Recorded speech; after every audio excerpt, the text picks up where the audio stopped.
1965. We've talked for some time about the South African scholarship at Durham dating from 1964. I think really it's 1965. So we kind of have a 60th anniversary this year. So in 1965, they actually got the fund going in order to raise money for a student from South Africa. And then that eventually turned into what is now the Ruth First Scholarship. So alongside running the Ruth First Scholarship, we feel we have something of a mission to inform people about Ruth First and raise awareness of just the issues that are associated with the things that Ruth First did in her academic work, in her journalism, in her political activism. And so tonight's speaker is just a wonderful contributor to what was the whole Ruth First legend about. We have this year's Ruth First Scholar with us tonight, Basila Rivombo, who won't be visible on the camera because I'm still talking, but yeah, but you'll see her sometime when the camera moves around later on. So the running order for tonight is that we'll have a short introductory few words from the head of the sociology department, Itanjali, who will hand over to Professor Dave Wield, who worked with Marc and Ruth in Maputo. Dave will properly introduce the speaker, so I shan't do that right now. And then after Marc is finished, there'll definitely be time for questions and discussion from the people in the room and from the people online. So I'll hand over to Gitanjali. Thank you. Thank you very much. It's obviously a great pleasure to be here, and thank you for making it. It's really treacherous out there, so thank you. I've just been asked to say a few words about the connection that Ruth First has had with Durham University. And of course, the Department of Sociology. I myself only joined the department in 2020, but I obviously had heard of Ruth First in my previous jobs as well. I was working in the social policy department in a school in Bristol. So Ruth First was appointed to a lectureship in sociology, which was development studies in Durham in 1973. And she used that time to develop her research and infuse her teaching with her practical experience and passionate commitment to social justice. And I do believe that we've got people in the department, a lot of us, continue to do that on a day-to-day basis. It's becoming increasingly challenging to do that, obviously, but we try our best. She taught at Durham University until her sabbatical in 1977, and I was quite intrigued because she basically carried out research on migrant laborers in Mozambique. But she didn't come back. She left, and she didn't come back. Formally left in 1982. But of course, sadly, she was assassinated in the same year in Mozambique. However, her legacy of anti-racist and social justice research are very important themes for our department and and the university in general as well. Of course, issues around what are now called EDI, equality, diversity, inclusion, are part of the legacy that we have got. I myself am from the Centre for Research in Violence and Abuse, and close links with issues around immigration, migration, all the things that she would have been very passionate about. Over the years, of course, the sociology department has been delighted to be home to several Ruth First scholars. And we now offer a Ruth First Prize to the best postgraduate dissertation to celebrate excellence in research. It's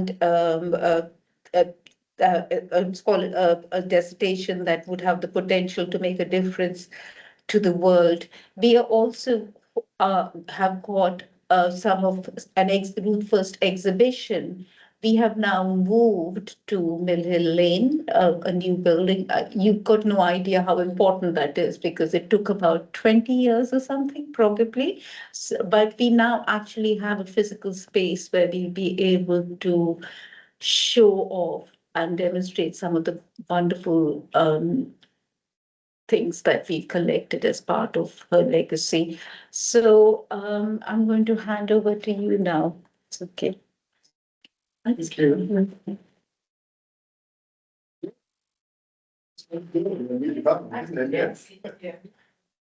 Okay, well, it's my job and a great pleasure and honour to introduce Marc Wuyts, my friend Marc Wuyts. Marc is an emeritus professor of quantitative applied economics at the Institute of Social Studies, which is the Netherlands Development Studies Institute. It's part of Erasmus University in Rotterdam now.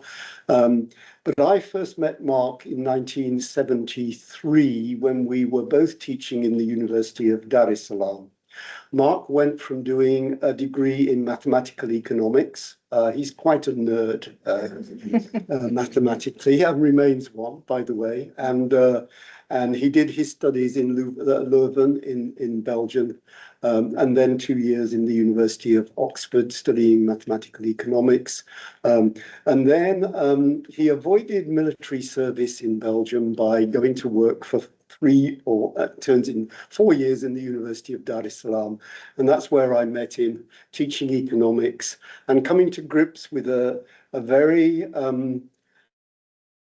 radical and interdisciplinary university, which was set up, and the President Nyerere had wanted to have a university campus that challenged scholarship. And indeed, it was absolutely stacked full of refugees from all over the world, including actually Mahmoud Mamdani, who was our colleague and the father of the New York Mamdani. So there we were in this milieu in the University of Dar es Salaam, trying to make sense of what was going on in relatively newly independent Africa. And then we both went to work in the university. And while we were in Dar es Salaam, who should show up but Ruth First, running away yet again from Durham, this time to teach development studies in Dar es Salaam, which she did. And we worked with her there, and it was just after the coup d'etat in Portugal and the transition in Mozambique. And Ruth had been asked to go to Mozambique. Marc and I had also decided to go to work in Mozambique, and that's where we did a lot of work together with Ruth First in the 1970s. Marc was in Dar es Salaam for 4 years, and then he was in Mozambique for 8 years, so a total of 12 years in East Africa before going to the Institute of Social Studies. He's continued his interest in studies of development as well as many other things, and I'm not going to go into that because I think you want to hear Marc talking about particularly the year where he and Ruth worked together on the migrant labour work on the migrant labour. It's called the Mozambican Miner, but Marc will tell you all about it.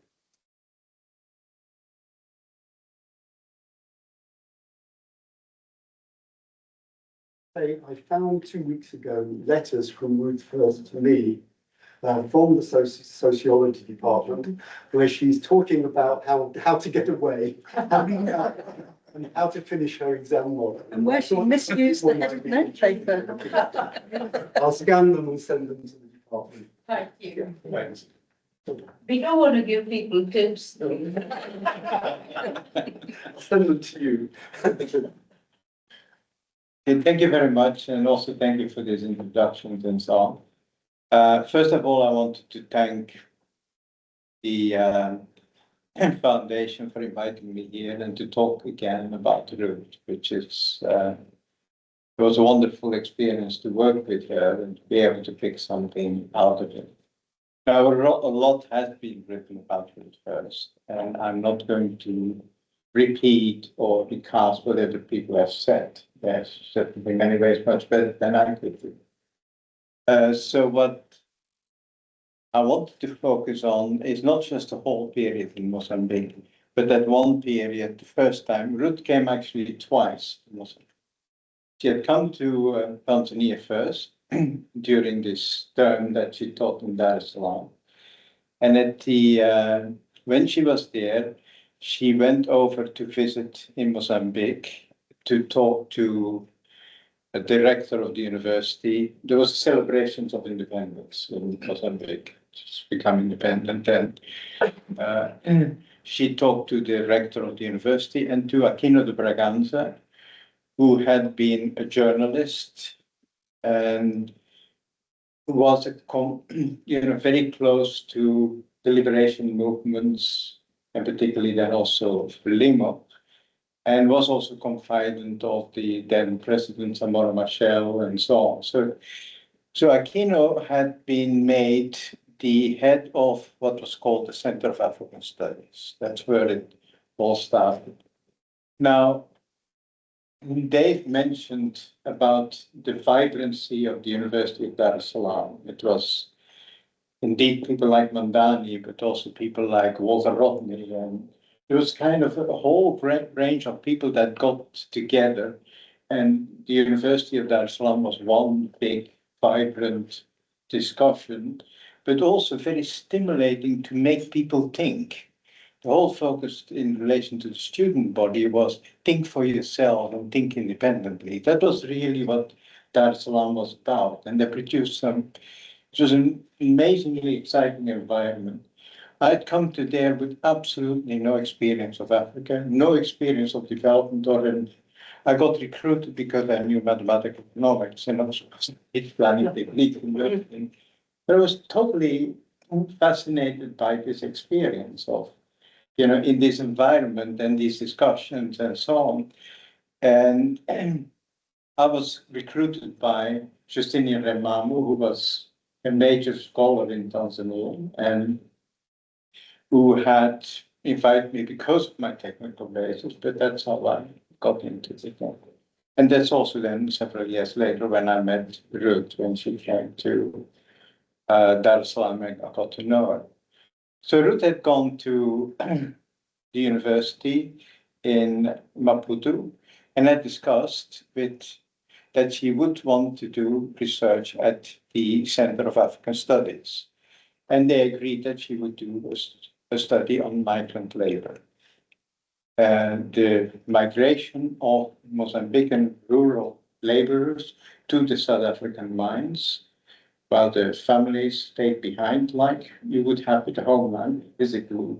And that was that system, which had deeply marked southern Mozambique, because the southern Mozambican arrangement, the dominant form of capital was the gold mining industry, massively recruiting in the southern areas of Mozambique. Ruth had then returned to Durham, but she had asked me, just as Dave, whether we would be interested to, work with her on this project. I went then in 76 to Maputo University, to Eduardo Mondlane University. And you couldn't have imagined a bigger contrast between Dar es Salaam and Maputo University. And the reason was that this university it existed before, but was in a turmoil after you had the coup in Portugal and then the transitional government where Frelimo took over power, and a year later, formal independence.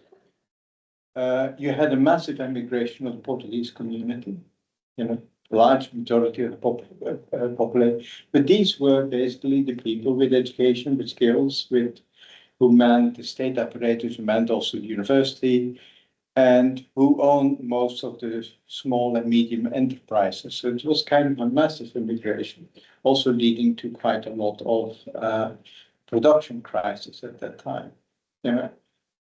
And so that was the context of turmoil.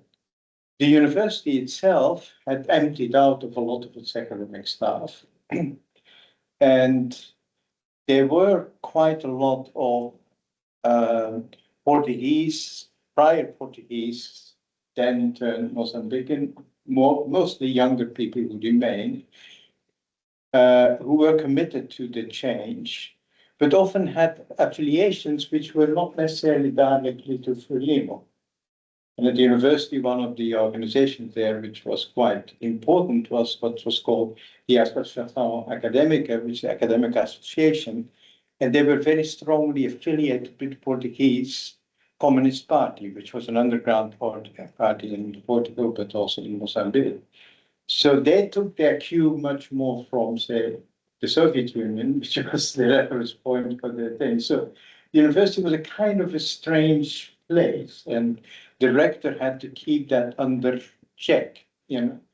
So you got an environment. When I came to the economics department, for example, it was totally different from Dar es Salaam. There were no seminars, there was no discussion. It was like classroom, move from one classroom to the next. And it was this kind of, we tell you what, and then you give us back in the exams what we told you. It was that classical kind of thing, bearing the stamp of how many years of the fascist regime in Portugal, that also stamped its universities, and particularly, of course, the social sciences, and that thing was very much, you know, they didn't have the kind of teaching that you would expect. So for me to walk from the Faculty of Economics across the, there was a kind of an area, the building of the Faculty of Economics was there, and where the Centre of African Study was opposite, you know, kind of like 100 meters away from it. It was like going from one place to a completely different place.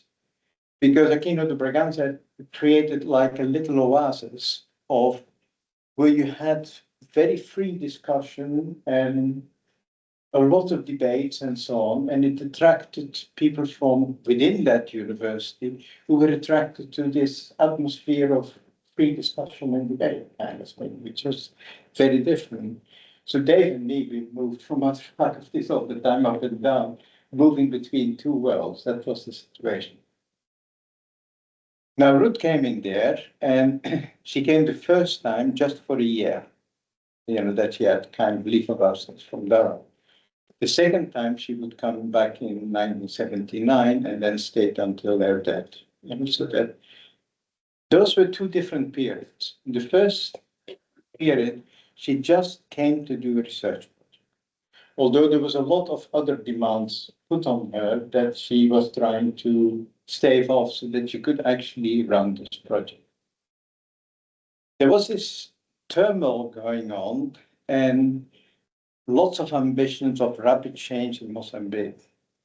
So initially, the notion of doing a research project of something which was probably a colonial inheritance par excellence, like the migrant labor system, looked like a bit counterintuitive. Why are you doing this, rebuilding the new, and you're talking about the old kind of thing? And Ruth's notion of that was very much, we're not talking about the old, we're talking about what is. And you have to understand what you are transforming to see where you're going. You know? And that was going to be an issue that always played in the thing. Do you see an issue of a socialist transformation of a society as making a blueprint for the future without thinking about what it is you're starting from? Or do you see it as something that you have to transform from one and the other and understanding what you're doing? And that was a real key issue. Now, when Ruth came, the first thing she had to do was to actually create a space for a new kind of research. And that was quite a difficult task because also the rector, who was very sympathetic to Ruth coming, he had this notion that you have fundamental research and you have applied research. And fundamental research requires lots of time and money and dedication and so on. Applied research was just applied research, you know. You ask a question and you get an answer back. In other words, it was like, you know, you fill in the details of an otherwise known problem or premise. yeah. Ruth was a completely different person. One thing that was incredibly typical for Ruth, and Gavin Williams said that once quite nicely, she always had more questions than answers. She was a person who always questioned and would never take anything for granted. So the notion of doing applied research in a sense, give me the answer to this question, was totally alien to Ruth. I mean, it just was not her, you know. She would immediately question your question and turn it around and, you know, kind of challenge you on what you're saying and so on. So that was so typical, you know. And that was also one of the elements that would also change my way of thinking about, you know, in mathematical economics and econometrics, you're trying to make a model and then you're going to test it, you know.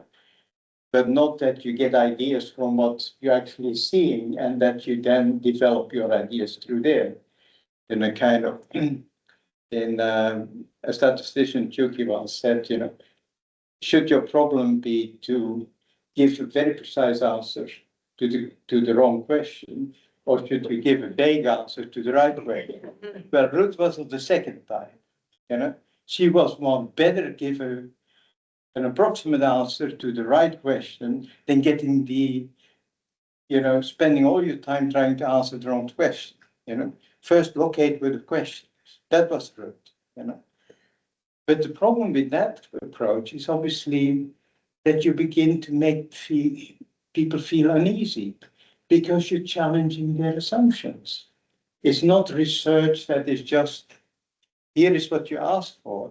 It's research that said, you asked for this, but you're getting something else. And what you get may not always be what you expect. You know, it may make you feel uneasy, sometimes maybe angry, you know, kind of thing. And we were lucky on that, that we had someone like the director as Aidan Braganza, because since he had this confidence of the leadership, he could create like an umbrella within which the center could work. Because in the economics faculty, forget it, to even try it, because you wouldn't get very far, you know, before you would get stopped.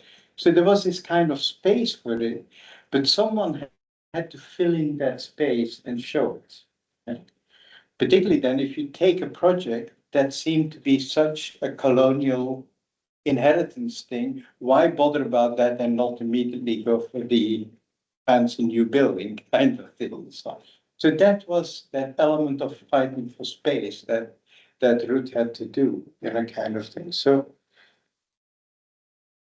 then there was the initial conception of this research was, first of all, the rector thought that Ruth was going to come and do it on her own, which was never her intention to do that just as a single person. And but Ruth herself had initially, when she talked to us, the idea of doing that only with 2 or 3 people, so not a big kind of group.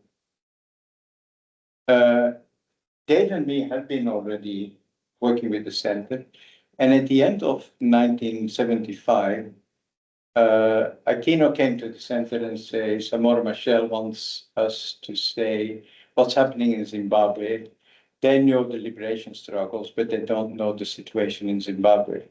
Can you write something? What are the questions in Zimbabwe? The land question, this, that, and the other. So we did this, Aquino organized this group of 8 people. And in 5 weeks' time, we wrote a report about Zimbabwe. And we didn't have a Google, we didn't have anything like that. We couldn't go online. So we had to go whatever was available in Mozambique and the financial mail in South Africa and things like that. Whatever we could grab, we wrote it.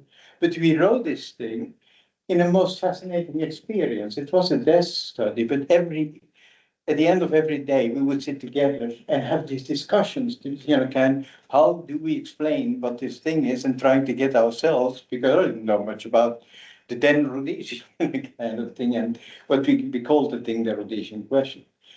But we were an odd collection of people with very different disciplinary backgrounds, trying to get our head around it and writing something that would make sense to that leadership. So when Ruth came and she said, how shall we do that? We said, well, this experience is actually quite fascinating. Why don't we make that a broader thing? You know? And Ruth was initially quite, quite rightly, she was there for 7 or 8 months. How do you set up a project that is going to be wider in context? But she liked the challenge that it would involve a broader group of the Mozambican researchers of the center and some of the other affiliated researchers, and that this project would also involve a considerable field work, kind of for a very concentrated period of a month that we could go, but there was other field work around it with the team. So we were a group of people with historians, mainly the Mozambican side, anthropologists. Dave was an engineer, I was an economist. We had a lawyer, So it was a motley collection of people that had to be forged into a research team, And into an interdisciplinary research team of people with very different levels. Some were still trying to get their masters, others had a master's, some had more teaching experience, some had field experience or not.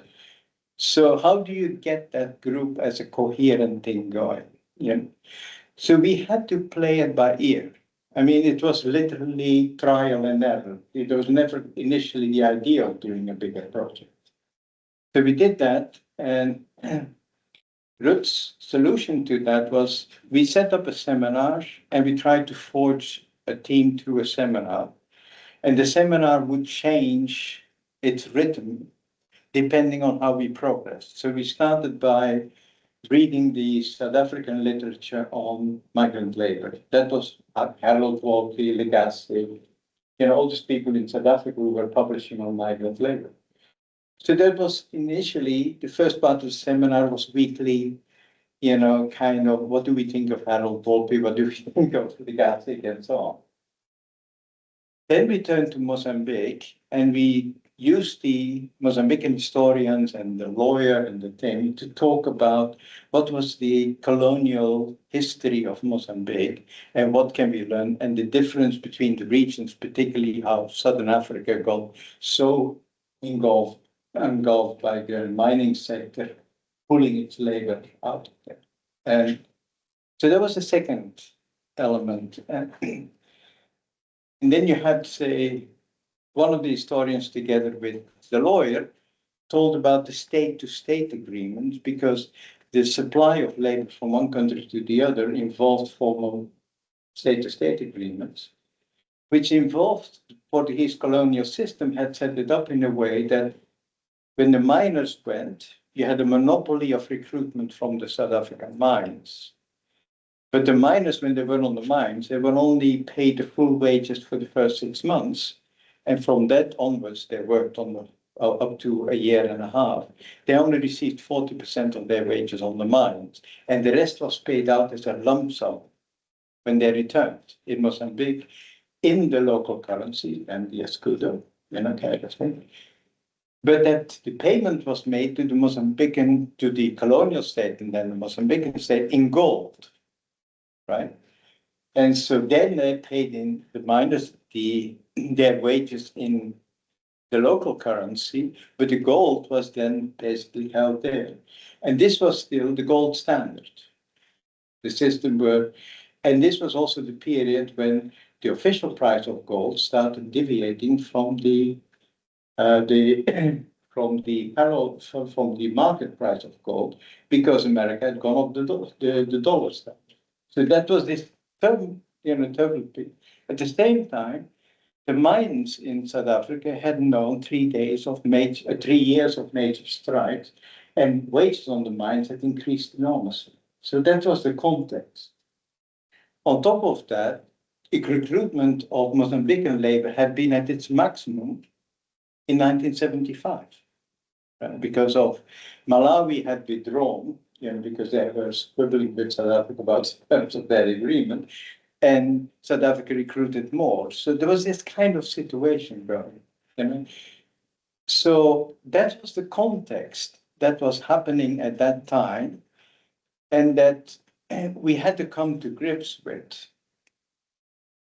And so we started then with these seminars. I remember Dave doing a very nice seminar about the, kind of what is the terminology of workers on a mine? What is a fiddler boy and what is this kind? They all have these names, and if you're going to talk to miners, you have to know the context of their work sphere, otherwise you're talking nonsense to people, And so then the seminar evolved into a fieldwork preparation thing. What data we're going to collect, how we're going to do it, kind of thing. So we did that by saying we need a miner's history questionnaire, your work, your experience, and we need a rural base and do rural research and look what the agriculture base of these miners were going to be. That's why we drafted the 2 questionnaires, but at the same time we were collecting the information from what was called WNELA, which was the labor recruitment agency from the mines. But it's when we had made these questionnaires, we tested out the miner interviews questionnaires, because the miners, they came from the rural area, were brought into compounds in Mozambique, and then they were sent across the border. So we could interview them in the compounds. That was where we held the first set of interviews. But that's when we suddenly started noticing that there was a kind of like an anomaly going on, because recruitment had suddenly dropped enormously. And the miners told our research brigades that this drop in recruitment is a Mozambican policy. Because the thing was, the attitude of Relimo towards the miners was one a bit like they were classified like a vice. Why do you still keep going to South Africa? You should be kind of building socialism in Mozambique and not go and work in the mines, kind of things. So that was one of the elements that was playing. So the miners themselves thought that their own government was restricting them from going. But Ruth, and you went along with Ruth to the Vanilla offices to, get the information on the other side. And that's where, in this conversation with the head of the manager there, who talked more than he should have done. Ruth didn't know how to get people to talk. He was an investigative journalist after all. And then it transpired that South Africa was doing it. So you had a very interesting situation that the miners blamed their own government for doing it, but South Africa was actually cutting it, right? And it was that attitude of ambivalence that had to do, are you building the new and are you taking account that you have to transform the present? That's when we realized that this was going to be a hot potato.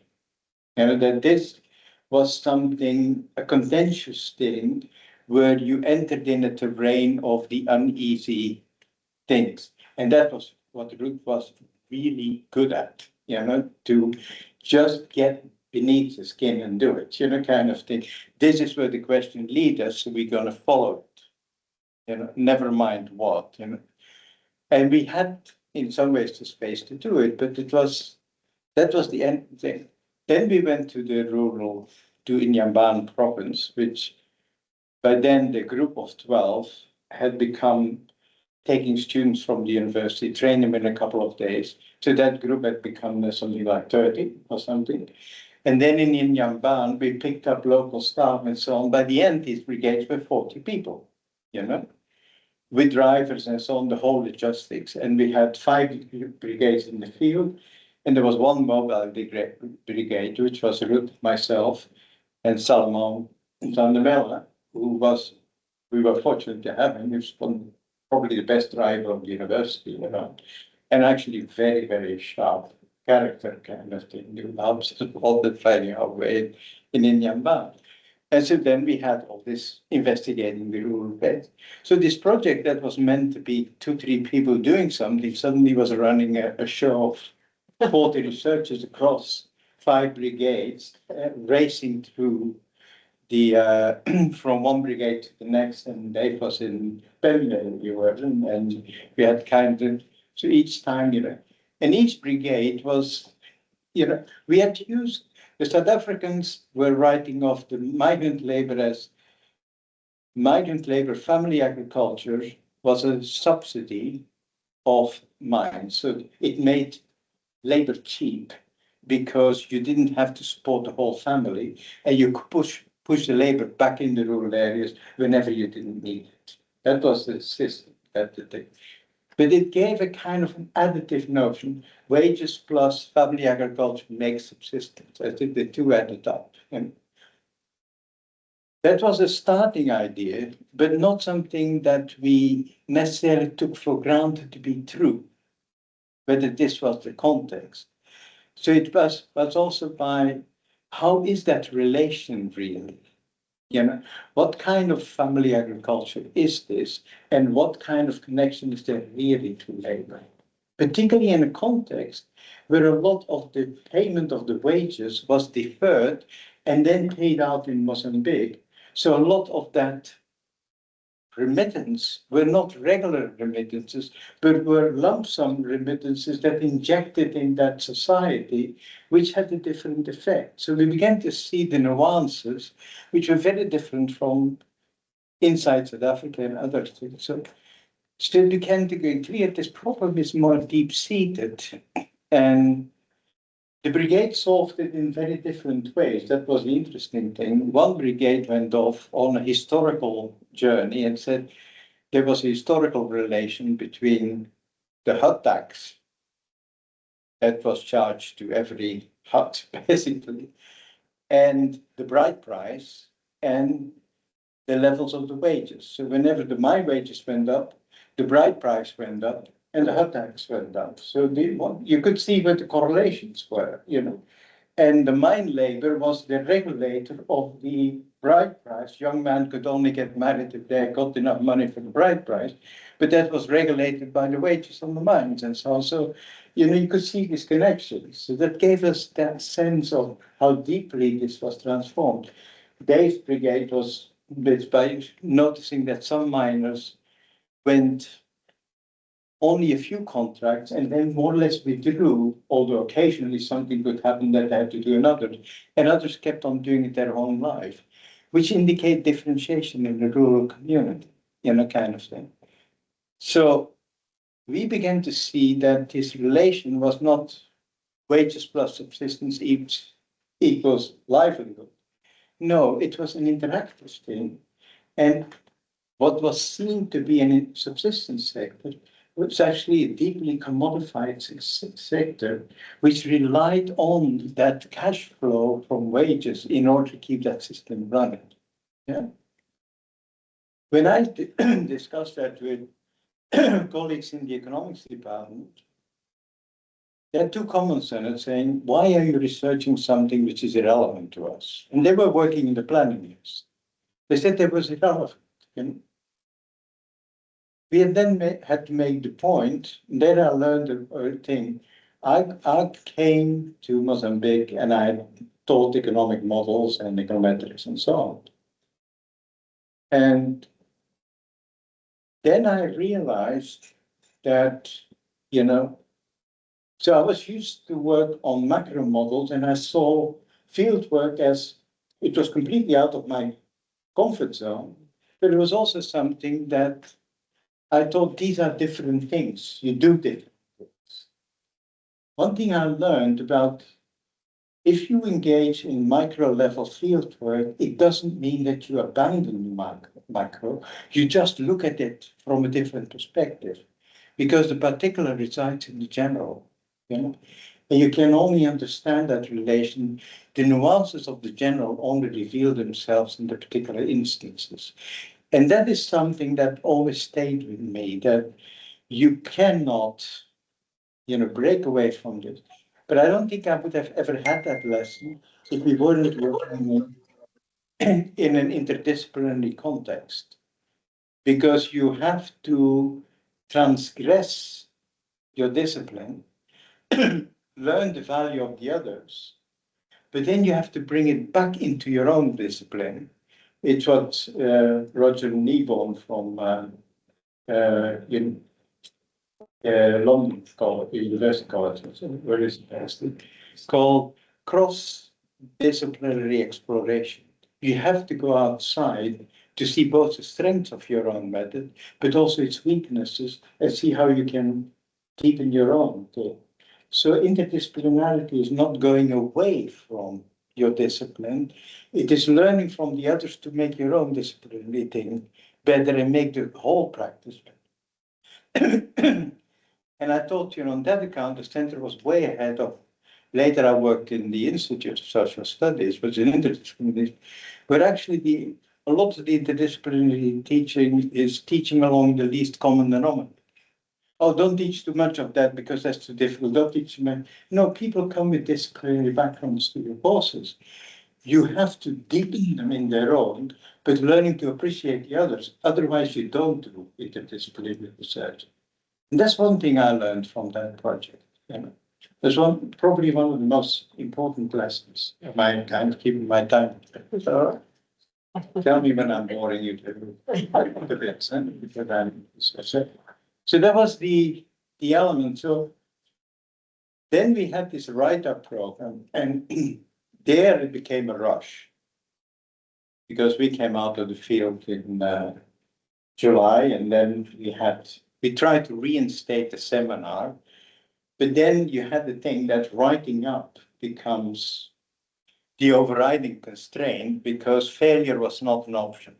Ruth wanted to prove that this kind of research is a necessity for what you're trying to do.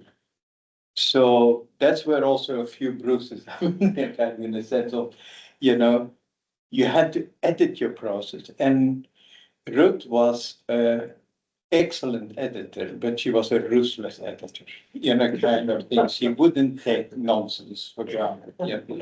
And if you handed her over a manuscript, and some people had carefully typed out their manuscript and would go and hand it over to Ruth, and then 2 days later, the manuscript would be, I understood then the meaning of cut and paste, but it was literally cut and paste with scissors and glue, And Ruth's room she did that at the apartment because her office wasn't big enough. And the tables, the floors, everything was full of cuts and pieces. And then she kind of stuck them on a page and wrote in between, and then stuck another piece out, and the whole thing would be cut up in bits and pieces, kind of thing. But then you have to see half the people were writing in Portuguese, the others were writing in English. So we had to have translators and move the thing from take a Portuguese script to a translator. The translator went over to Ruth. Ruth would flip around, and the driver of the center would flip around, getting these manuscripts together, all to her flat. I mean, it was amazing, the way this happened.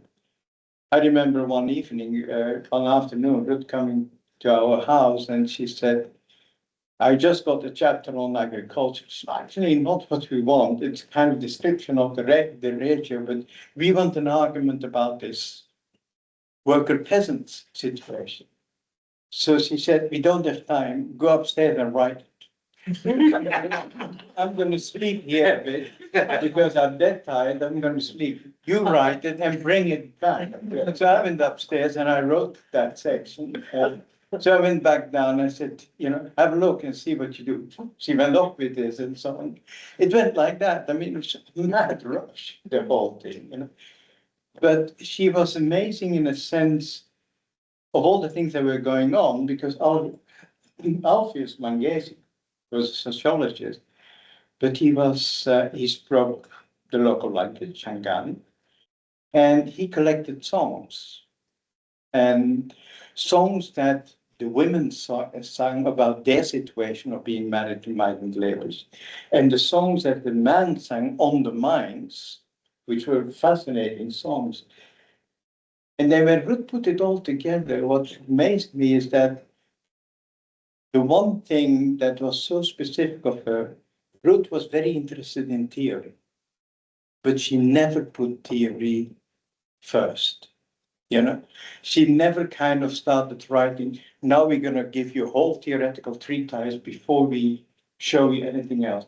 Ruth always made points to the concrete and worked their way towards the inference, towards the point that really mattered.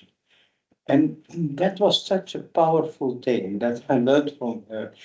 The concrete example is far more powerful than slamming people with a lot of theoretical, it's kind of, certainly with postmodernists, there's a lot more of that. You can't write a sentence without 5 theoretical references behind it, because Ruth didn't do any of that, That's why people often underestimated her academic abilities. If you read The Barrel of a Gun, it doesn't have 2 chapters of theory before you get to the thing. She gets down to it, but you learn a lot about what these military coups were about, kind of thing. Because she could get to the essence by really pushing your nose in. That was her strength, and that was really what she could do. That was the thing. There's a kind of an element that you learned about, working with Ruth. So then after that is, I don't think any of us fully realized when we started this thing how much of a critique it would be of what was going on in Mozambique. You knew kind of investigative thing would mean that you question the question, that you don't take for granted what people say the problem is, but you kind of investigate, is your question actually right? That was this thing about having more questions, but the question, how do you get to what really matters? And so on. So it took us quite some time before we started realizing we actually sharply criticizing the policies that the government was following, because Frelimo just declared itself to be a vanguard party, a Working Peasant Alliance, had set up a National Commission of Planning. The National Commission of Planning was centering resources wholly on the development of the state sector. And when I went to the economics group and I said they were working in the planning, many of them were working in it. And I said, how do you look at the peasantry? And they thought that our research was, at one point we were called labor peasant lovers kind of thing at one point. Another point was, they're just subsistence peasants. A subsistence peasantry that was freely available to withdraw labor from, but that withdrawal of labor seemed to make no difference to the actual dynamic of that society. But you can't just withdraw labor from a society and not changing the dynamic of the society. That was the point we were trying to make. And our point was that if you do not divert resources to the peasant societies themselves, if the migrant labor collapses in terms of recruitment from South Africa, you have a rural crisis on your hands. That peasant economy is not invariant and isn't going to go on as if nothing happens, waiting to be pulled in the socialist sector, if you like. So our point was there is a crisis on.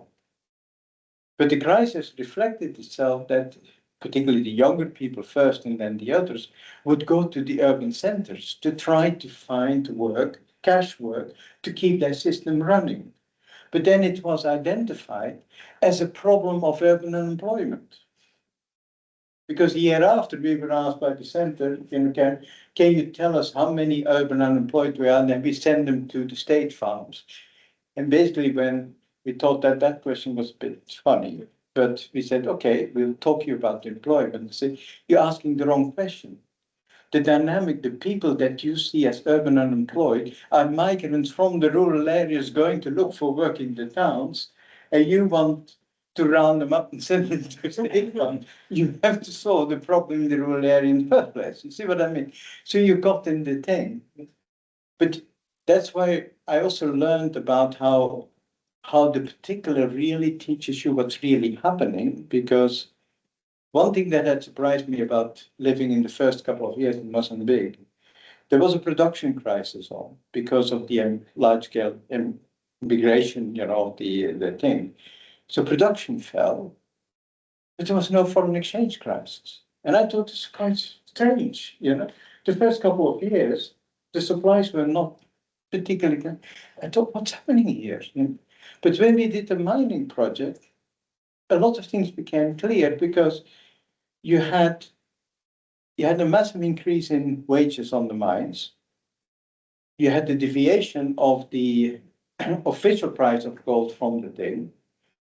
So when I went to see one of the economics, it was quite high up in the planning commission, and I said, do you know that you are being saved by mine labor during this period? And he said, it's the drop in the bucket. I said, no, it's more than half the bucket. I mean, basically, income from mine labor was more than all the exports of Mozambique together, I said, that's your lifeline that you're talking about. But South Africa has just cut off two of the things, the recruitment, and had abolished the difference between the official and the market price. So I said, it will take 2 years before you have crisis. Because there's still miners on the mine, the system is still working, but when a year and a half contract, we predicted in 79 there would be a crisis in Mozambique, kind of thing. Now the interesting thing was the governor of the Bank of Mozambique understood that immediately, and he said, "Yeah, you're right," he said, "it's happening." And the Minister of Finance understood it and said, "They told us, can you go and tell it to planning?" It's happening, because they don't want to believe it. And this was kind of a situation which was quite interesting, So then you begin to see how does blueprints get made around an imagery which doesn't represent and has no grounding in reality, That was the issue. Okay. Do you want to say? Need to say one thing about this, because how this is all made this whole context of teaching kind of thing. Well, that experience that had really taken us all by surprise. I never expected this ride. I mean, it was a fun ride at one level. It was also an exciting ride in a way. Made us think about how would you then teach in a context of Mozambique and set up a course, because that was then what Ruth was actually asked first to kind of create a course in social sciences, which she wasn't actually intending to do. She wanted to make a course that addressed issues of development, particularly the issue of transition, and challenged this way. And so she counter-offered to set up a postgraduate diploma. Yeah. It was a postgraduate degree, basically. It was supposed to be a master's and the thing. So, and that's when she came the second time. And so then the idea is, one thing we had learned, we have to create a course where in the middle of it, there must be a research project. And it must be a field-based research, so that these students will have the experience of what it is to ground yourself in the reality and then try to question whether your assumptions are right. That was the thing. So we need a course that starts with talking about issues about what is the inherited economy like, some methods of analysis, then do this field work, and then what is the thing. The further advantage was there was too little material to actually teach the course. You could use some things from other countries, but the course had to build itself on its own research. So every cohort had to build up the course for the next cohort, so that the course would become richer because of your own research. So that was the second conception. The third conception was that we were still idealistic, that there were enough people with bachelors around to actually fill up the course. But I mean, there were very few Black Mozambicans with bachelor's degrees. And when we started asking to different ministries, send us your students, they sent us people who had done secondary school, but not the thing. So what do you do then? say no or not. But these were the ones that they sent, and these people have important positions. And they had to do the job, kind of thing. And so then we decided, okay, then we run the course. Initially, it was a big debate that Ruth didn't want to give in on. That they say, well, those who have a university bachelor's, they will get the master's and the others get the certificate. Ruth said, absolutely not. They go in the same course, same diploma, call it whatever you like, but we are not doing that. We're not differentiating. Yeah. And in the end, it was quite instructive because it was not the case that the best students were the ones who came from the university. The best students were the ones who had the most inquisitive minds, who actually learned how to. Because one thing that the course did try to teach is ask questions, can get to the bottom of the questions, and then, it was this thing, better a vague answer to the correct question than be very precise in your methods answering the wrong question. That was always the leading thing. But it was not easy to get this done, because the course never had actually a status of an actual diploma. But people who had a diploma afterwards used the diploma to go and study abroad, and it was accepted. Somehow it worked, in its own way. It was kind of a very contextual thing, that you had to invent it in the process and at the same time make it work, So in that second period, it was really fully devoted to make that form of education work in that particular context, in that particular situation, But that's quite exceptional in some ways, but it was also a way of answering to what was there, So it is all that thing that got together in that experience about how you do this thing. But for me personally, it changed my whole view of how I looked at data analysis. When I came back from that and finally joined ISS, I kept on teaching informatics and all that, it's fine.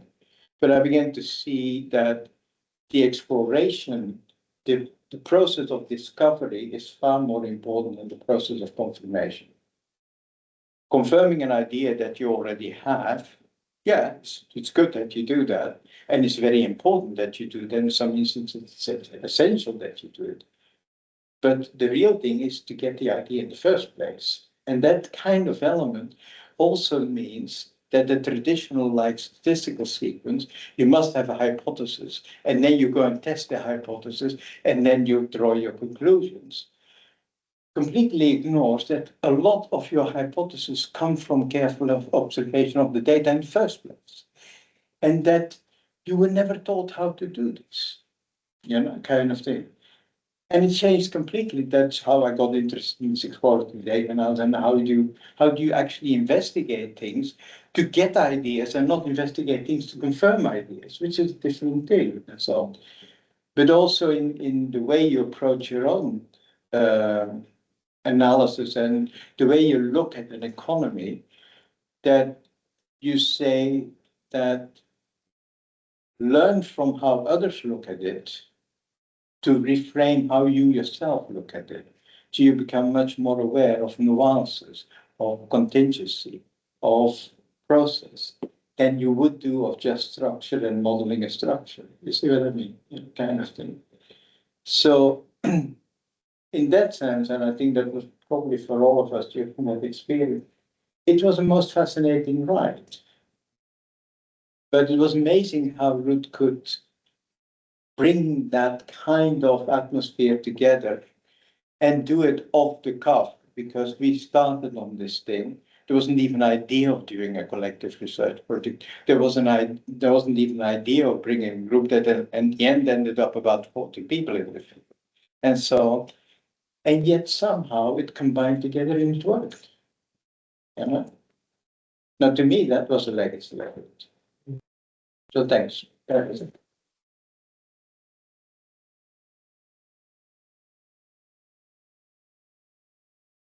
Thank you, Marc. That's wonderful and a great. Have you had some more? No, I haven't. Great insight into how Ruth worked.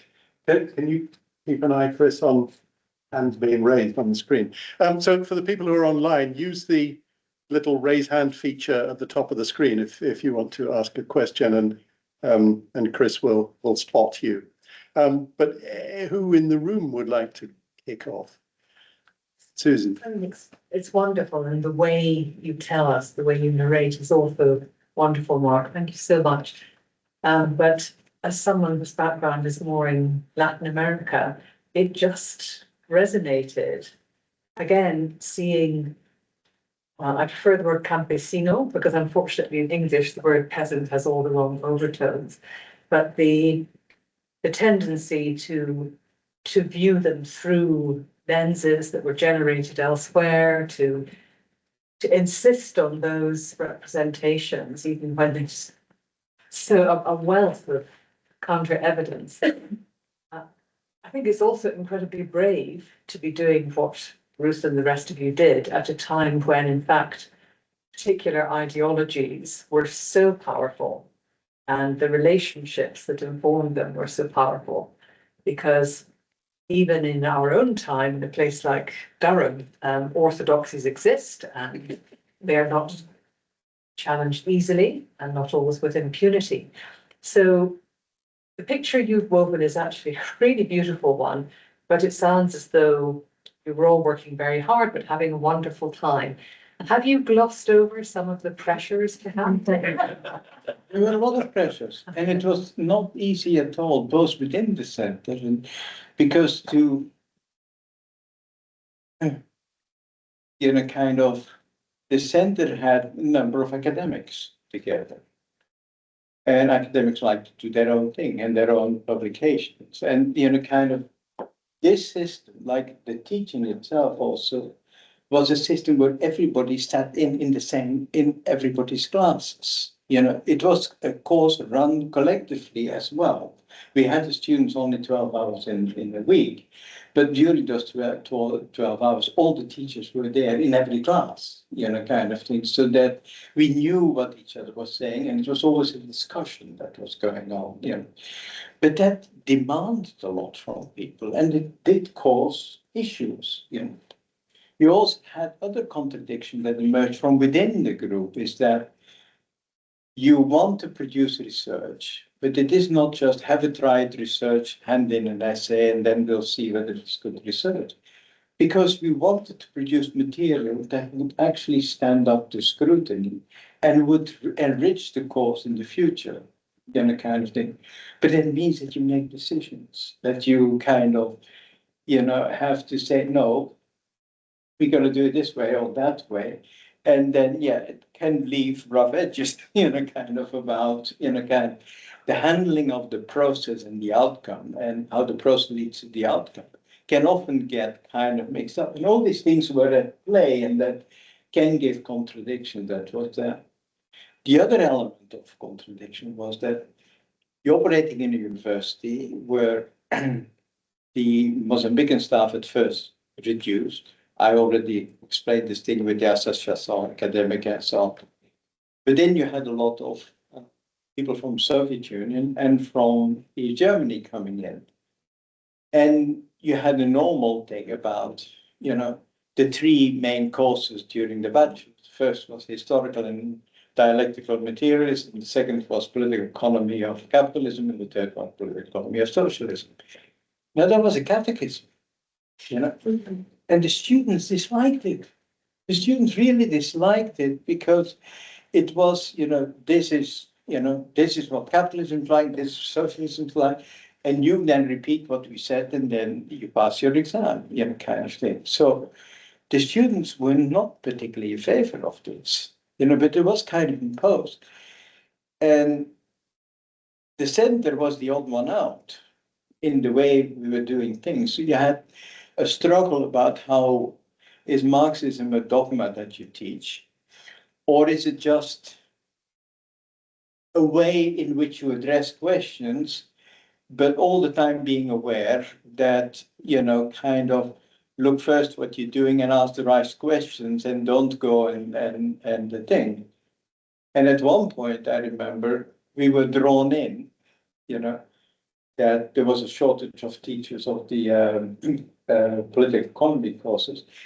And we were asked to go and teach them. And I was sent to engineering because they didn't want to send me to economics because I knew the students.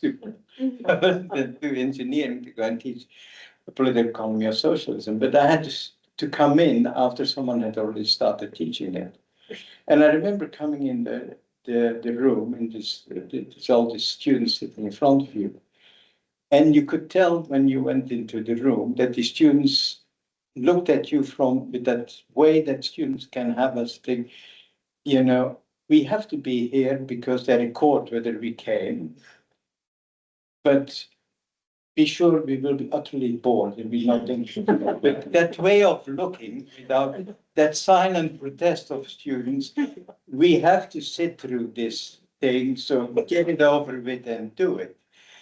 And the first class that I had to give was, you know, I knew if I do this wrong in this class, I lose this lot forever, you know, because they had to be convinced. So I went into the classroom and I said, you know, this was political economy and socialism, by the way. Tell me, why are there so many queues in Maputo? You know, if you pass by a supermarket and there's a queue there, you know that they have something in the shop. So you queue, you don't even bother to ask what is in the shop. You go and queue and see what there is because you better get it before it's gone, you know, kind of thing. And I asked him a follow-up question, and why is it that there are much shorter queues before the consumer cooperatives than in the big supermarkets?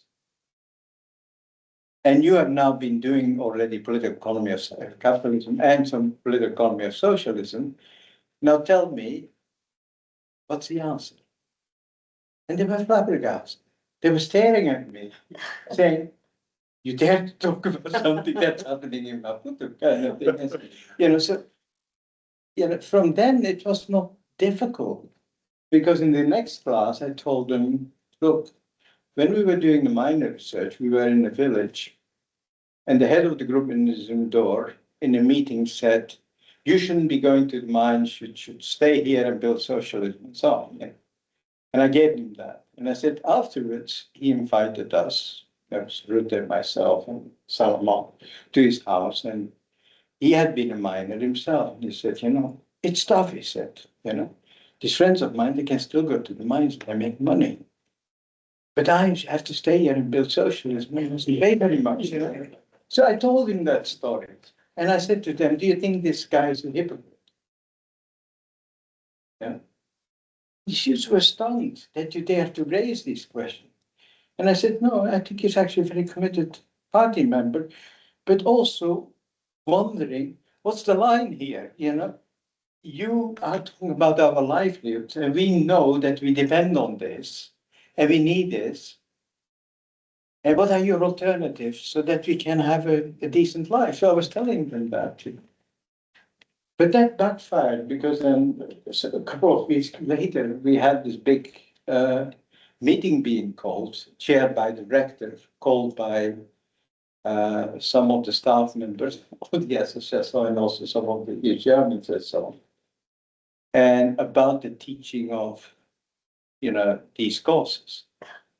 And as soon as the rector opened the meeting, there was a direct attack. And his German colleague said, you know, there was a teacher who entered the class and said to the students, there are queues in Maputo, you know, why is that? You know, kind of thing. And he says, this person is trying to undermine socialism in Mozambique, kind of thing. There was this dead silence. This guy was staring at me, and I was sitting next to him. I would say, well, watch it, don't say it. And there was a silence for a while. Everybody was looking at the rector, what he was going to do. And Ganya kind of had a way of kind of making you wait, you know, kind of, he had this. And then he suddenly said, actually, he said, I would like to hear the answer to that. You know? And so it deflated the whole thing because he's saying, why shouldn't we talk? They are there. Yeah, why shouldn't they be talking about the realities as we confront it? And so we got off the hook there, you know. But it wasn't, I mean, it wasn't an easy ride at all. I mean, there was a lot, I mean, working with Ruth was fun, but working with Ruth could also be quite tricky, you know, kind of thing, because you were all the time slamming, slamming into doors and getting doors slammed back to you, because it was critical in a way, but it was also fascinating. You know, so that it's just that kind of thing. Yeah. Well, excellent. I think Shahid's got his hand up there. Is that a hand? I'm happy to come in, Mike, even if there isn't one, if that's helpful. Oh, no, it isn't a hand. It's something else on your screen. But yes, by all means, Shahid, come in. Well, Thanks. you've got me to speak now. Well, first of all, just to say on behalf of Durham University, Marc, thank you very much for your contribution today. Really grateful that you've been able to make it to Durham. Unfortunately, I've not. I was on annual leave and tried to travel back from the West Midlands with this cold weather, and it's been quite a disastrous journey all the way. So just managed to make it home. But just to say many thanks on behalf of Durham University for being with us. Look, I had 3 touch points around Ruth First. One was her original murder, but frankly, I was a teenager at the time, and just getting to and from school was a challenge and a joy without getting beat up itself. And then I remember Nelson Mandela unveiling the plaque in I can't remember the borough in London, but anyway, and then when I arrived at Durham University and doing some research, looking at the websites and finding the website page for Ruth. And I think what you've described is such a personal experience, sort of 40 years after her murder. You've really powerfully, for me, online, brought her to life as if almost she sat next to you listening to what you're saying. And what I hadn't appreciated in those 3 touch points was, you know, I'd kind of thought of Ruth First as a journalist and an activist, but not really as a scholar. And I think that's the thing that's most struck me about the contribution you've made today. And I suppose I do have a question. I think you partly answered it, but I just want to kind of frame it slightly differently, Marc. Is simply what do you feel is the profound meaning of Ruth First's scholarly work for the generation of social science scholars that followed her?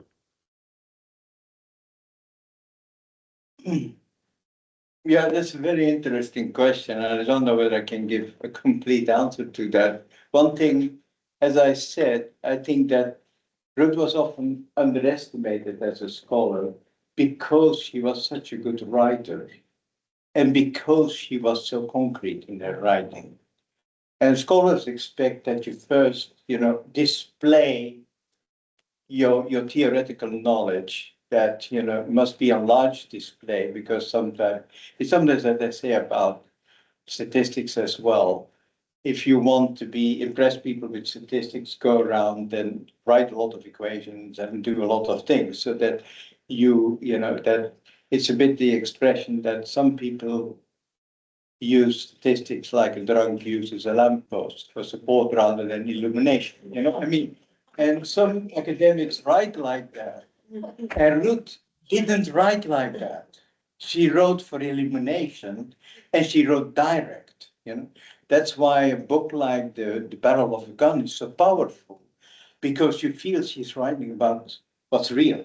She's not writing about some, you know, quoting 101, but actually she got to the point, but she was deeply interested in theory. But that didn't always come over.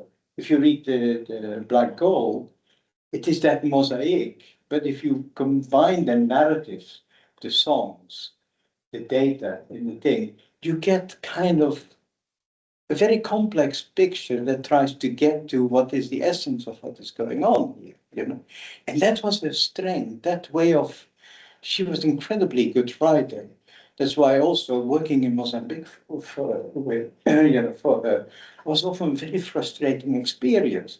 Someone who could write in English so elegantly and was struggling to say that, because Ruth had she was so articulate and so sharp, and having to tone that down to try to say in Portuguese what she wanted, so that in often many situations that she would go with me and then write down for me, say this, and that kind of thing, because she had also, you know, she hated not being able to be so precise in Portuguese as she could be in English, you know.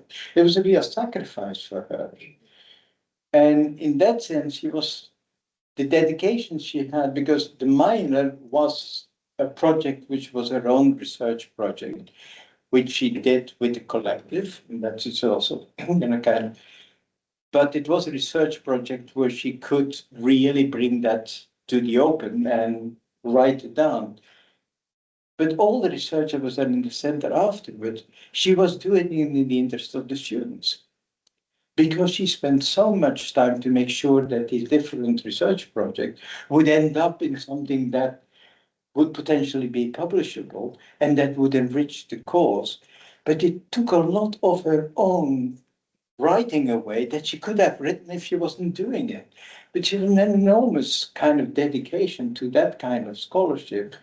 You know, kind of, that's why you had people in the center saying, well, this is kind of a bit, you know, ruthless, if you like, you know, to demand this kind of commitment. But she was giving a lot more of it for someone who could write so beautifully, you know, having to do that and, you know, making it work and making sure that this course was running all the time. There's enormous dedication, you know, and that is what I always remember. But the elements that I learned most was this, as I said, you know, this thing about the always questioning, the thing about, you know, approach the general through the concrete, but recognizing that the general resides in the concrete, and that's where you can find it and bring it back, you know, bring it to life. And that was the way she could write. But people didn't always recognize that as a scholarship would lay behind it, because sometimes if you want to impress people, make it difficult, you know.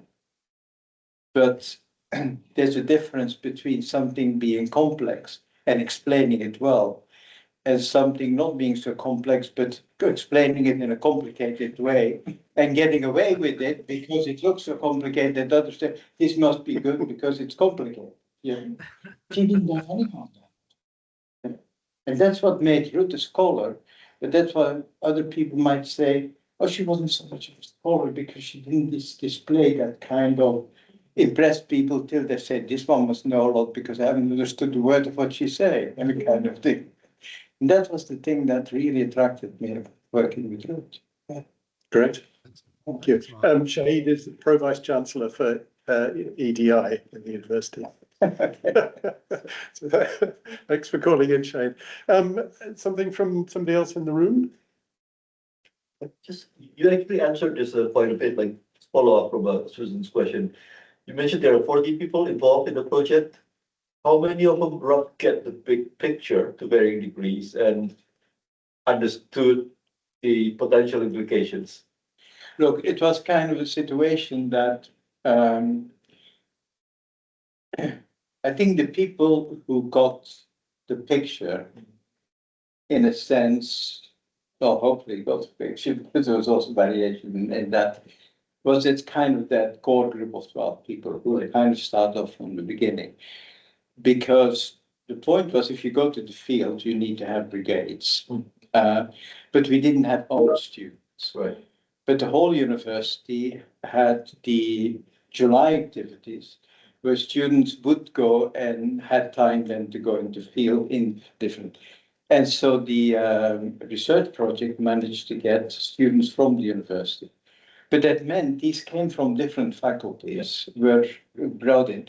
We had like 2-3 days to prepare them to go in the field and then hopped in the field. So we set it up that every brigade had 2 people from the center and the rest was from the university.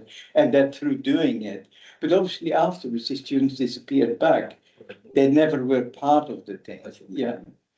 When you then go into the field, you get more local cadres, you know, from agriculture, from that, who joined into this endeavor.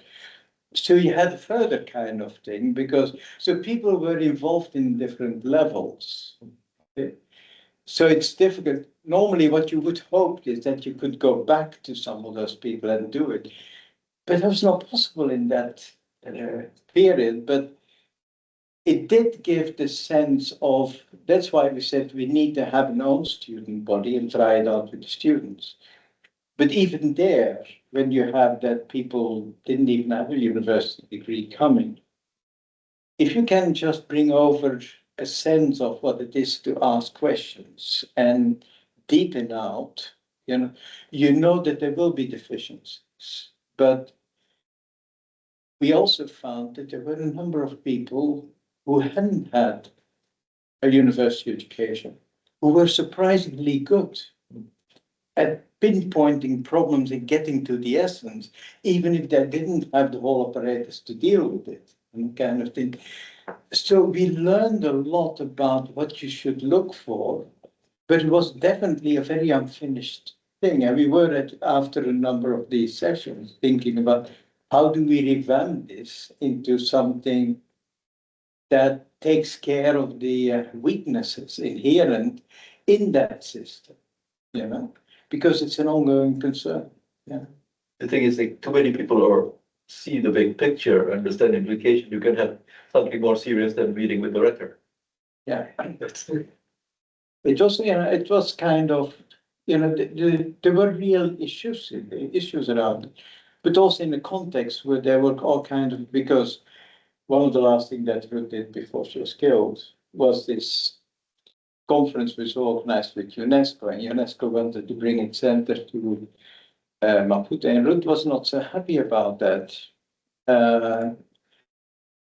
for reasons that you had this university, you had this whole discussions around Marxism and what social science was about and so on.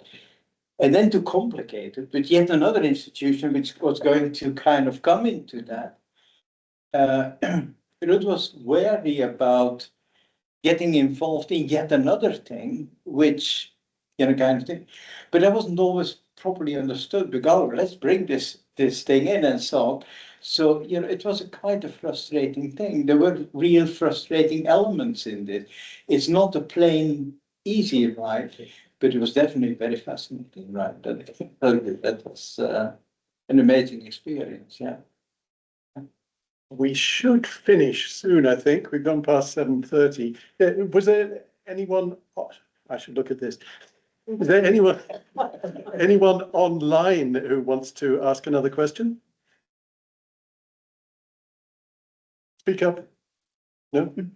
There were 3 people there, by the way, who worked in the Centre of African Studies, interestingly. Well, comments then from the other people who worked at the Centre of African Studies. Who are those? Maureen and Helena McIntosh, there's Helena Dolney there, and Bridget O'Loughlin, who's... the B is Bridget, right. Yes, welcome. Bridget. Yes. Welcome to all 3 of you. Has Marc given an accurate picture? I think we're just trying to speak each other. Unmute your speaker. Yes, you need to unmute yourself. Click the microphone icon at the top of the screen. Oh, or I think you press the space bar, and that does the same thing, doesn't it? Oh. Click the microphone right at the top of the screen. Whilst Bridget's unmuting, I'll just, when they all came back from the field, I was a very young agricultural economist. I was 23 working in the Ministry of Agriculture, and I was working in what were a place called DINAPROC, the Directorate of National Production. And I had worked 1 year on state farms, which was quite a difficult experience. And then moved to the co-op department. And somebody from the Centre of African Studies said, oh, there's all of this data coming back from the field. Would you like to be involved in analysis?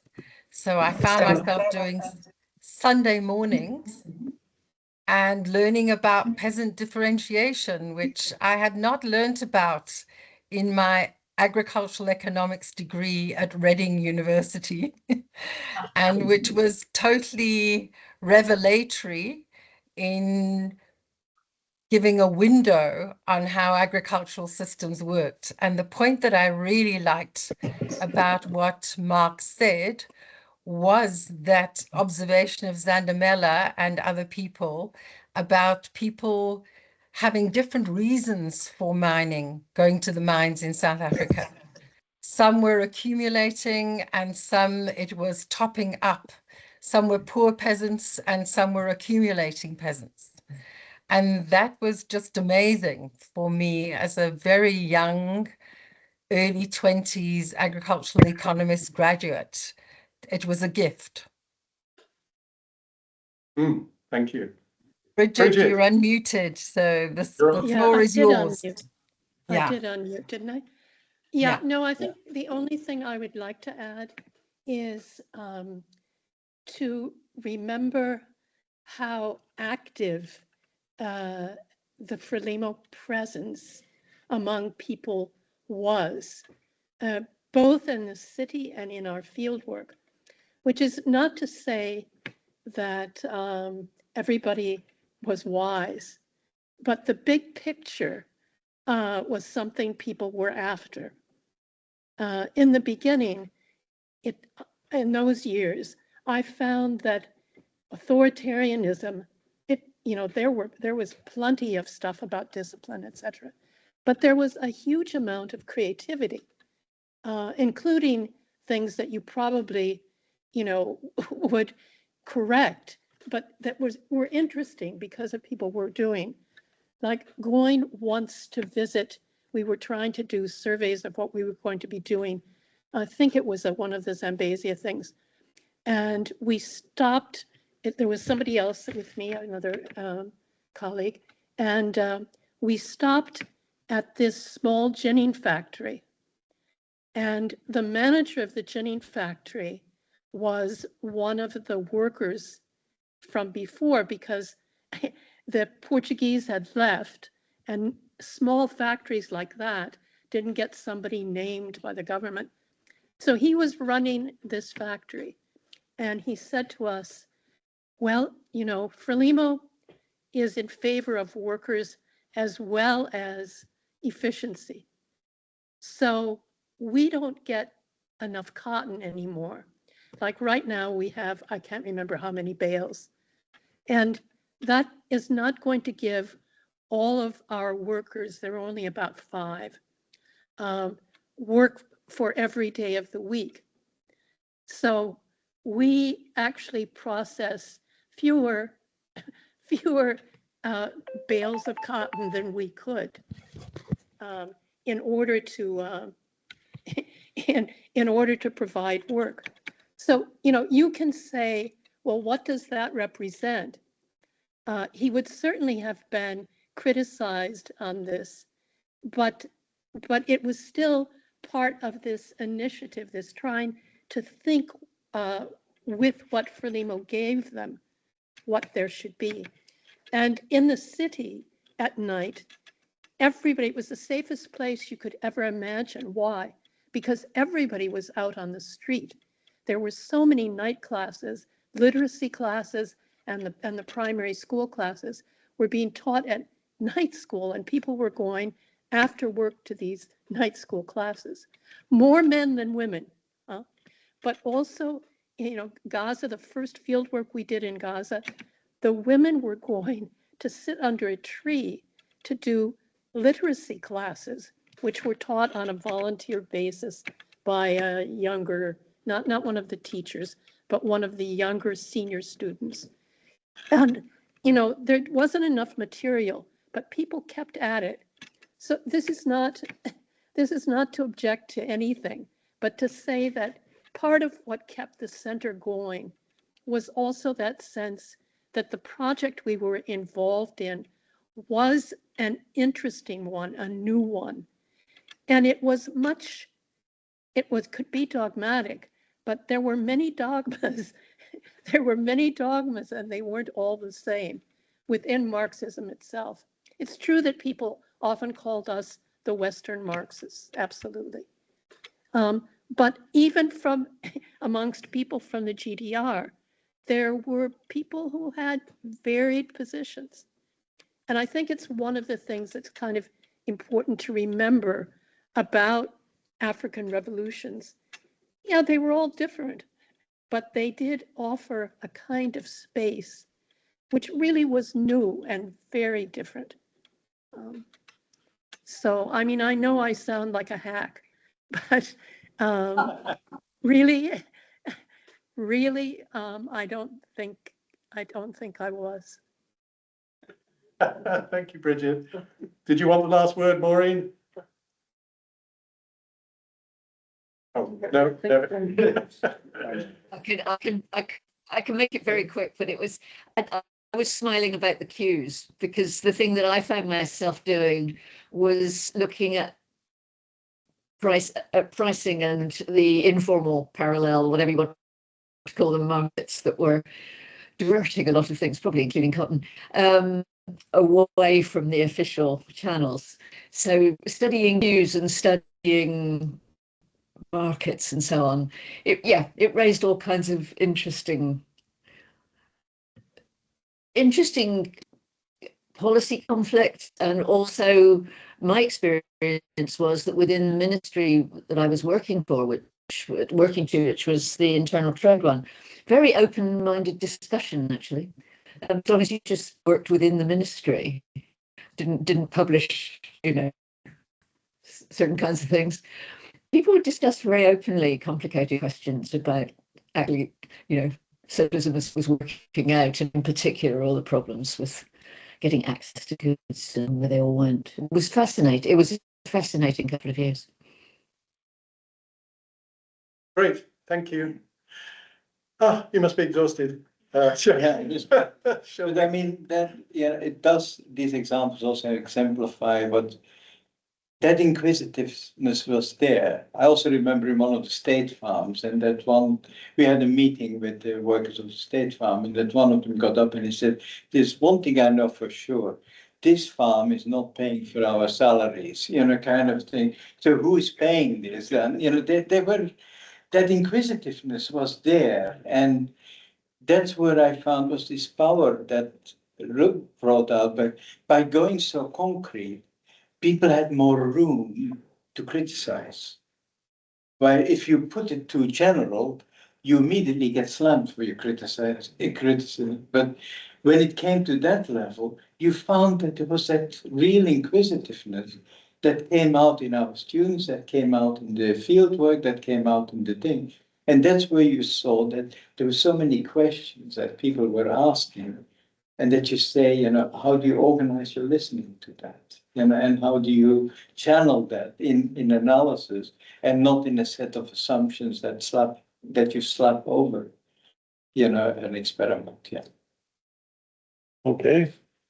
Thanks very much. I'd like to thank St. Aidan's College and Principal Susan Frank for hosting this evening and providing a lovely venue and covering your accommodation very generously, and Helen for initiating this whole event. It was your prompt in the first place, so thank you for that. Just worth saying, complete coincidence, but I worked with, when I was in Mozambique, alongside somebody that you all know, somebody called Naomi Richmond, whose niece is here today. This is Rachel, and I met Dave and Pam when we went to, I've forgotten what the verb is, scatter Naomi's ashes from a boat off sea houses around the Farne Islands in the summer. And I have heard about Dave and Pam for years. And Polly is on the line there, who was my neighbour in Mozambique. And it was what's the word? Serendipity. So yeah, I'd also like to just pay some, what's the word? Say hello to Naomi and Naomi's memory as well. I don't know if you knew Naomi. I knew her. Yeah. Okay, that changed the field from economics into child psychiatry and social work. war. And thank, Well, They only worked on Yeah. farm victims of war and war, with Helen, and thanks to Chris too for your fantastic support yes, today. for looking after the laptop, and thank you, Dave, for being straight man. Shouldn't you really say that rather than running away from Durham, Ruth was running back to Africa? Yes, No, that's right. yes, absolutely. it was Durham's loss. Oh, yes. Definitely, yes. But she felt really at home. That was really, Yes, Yeah, with all the contradictions and with all the difficulties and so on, but she was at ease. Yeah. Mhm. Thank you very much, Mark. That's wonderful, illuminating. Round of applause.